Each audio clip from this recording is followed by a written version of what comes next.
বিয়ের আগে না আমি কখনো শিবরাত্রির উপোস করিনি। বিয়ের পরে এই বছর আমি আর আমার বর ঠিক করলাম আমরা দুজন মিলে একসঙ্গে শিবরাত্রির উপোস করব। কিন্তু এদিকে প্রচণ্ড কাজের চাপও আছে। তা সত্ত্বেও আমরা দুজন মিলে উপোস করেছি। আমার বর উপোস করেই অফিসে বেরিয়ে গেছে। আর আমি উপোস করে বাজার টাজার করে নিয়ে এসে সুন্দর করে সাজিয়ে গুছিয়ে ঠাকুরকে নিজের মতো করে একটু পুজো দিলাম। আর কি বলতো, খুব বেশি পুজোর নিয়মকানুন তো আমি জানি না। আমি যেটুকু পুজো করি নিজের মন থেকে পুজো করি, নিজের মতো করে পুজো করি। নিজের মন থেকে বাবা ভোলা মহেশ্বরকে ডেকে বলি, আমার এই জীবনে নিজের মতো করে বেঁচে থাকার জন্য যেটুকুনি শক্তি তুমি দিয়েছো সেটার জন্য তোমাকে অশেষ ধন্যবাদ। আলাদা করে আর কি চাইবো বলো তোমার কাছে। তো যাই হোক, পুজো টুজো দিয়ে ভাবলাম একটু টেবিলটা গুছিয়ে নিই, কারণ আজকে তো আলাদা করে আর রান্নাবান্নার ঝামেলা নেই। ওই রাতে খাওয়ার জন্য খাবারটাই বানাবো আর কি। তো টেবিল ক্লথটা আমি নতুন গড়িয়াহাট থেকে কিনেছি। এই টেবিল ক্লথটা আর এই টেবিল রানারটা আমার ভীষণ পছন্দ হয়েছে। তোমাদের কেমন লাগলো অবশ্যই জানিও। তো টেবিল গুছিয়ে এবার চলে যাব কিচেনে। রাতে খাওয়ার জন্য আমি না কালকে রাত্রেবেলা সাবু ভিজিয়ে দিয়েছিলাম।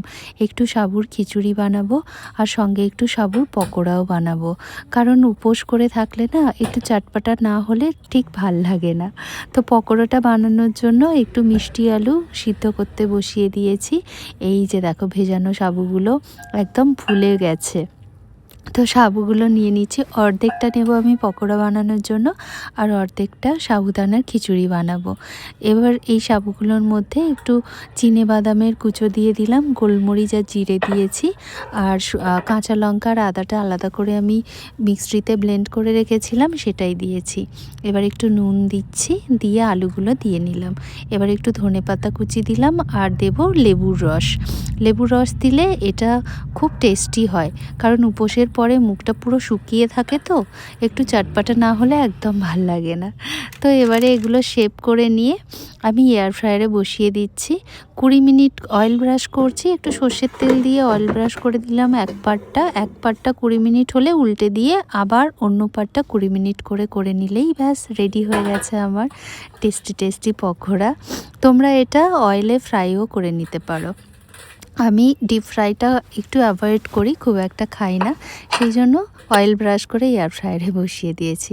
আর এদিকে এই যে দেখো, আমার সাবুদানার খিচুড়িও রেডি হয়ে গেছে। এটা পনির দিয়ে করেছিলাম, ভীষণ টেস্টি হয়েছিল জানো। তো এবার টেবিলটা সাজিয়ে দিয়ে বরের জন্য ওয়েট করব। আমার বর অফিস থেকে ফিরলে দুজন মিলে একসঙ্গে উপোস ভেঙে খাবো। তো আজকে ব্লগটা এইটুকু। সবাই ভালো